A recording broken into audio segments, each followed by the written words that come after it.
Hey there guys, so what we're talking about today is aortic insufficiency and aortic valve regurgitation. So if you're new to all this stuff, you'll notice this is the ultrasound wand, this is the beam that it projects, the sonic beam it projects, this is the 3D model of the heart, and this is what we're going to see. This is the actual ultrasound image that you see in the clinic.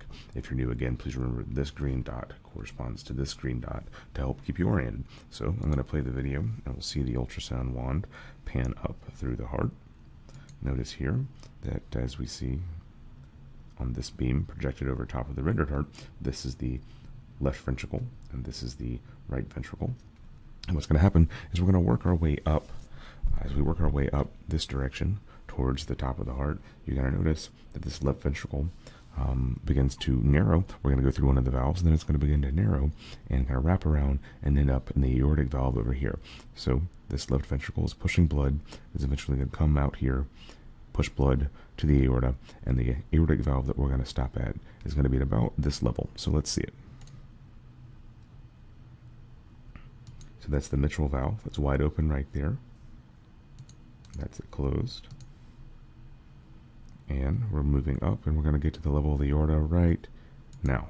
Okay, so I'm going to pause it here and draw for just a second so you guys can see exactly what's going on.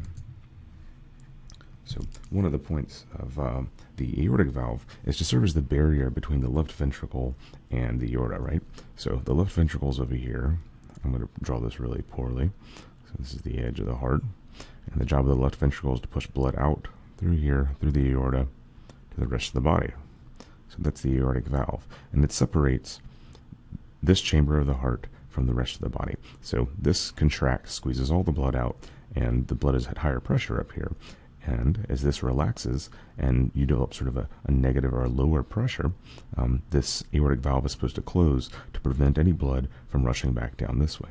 Now, as we can see here, in just this moment, the valve itself is not perfectly closed. There's still a channel to send blood through here from the aorta back down to the left ventricle. And that's what we want to avoid. So that's the pathology that we're looking at. Let me erase all my marks here, and we'll play the video for just another second.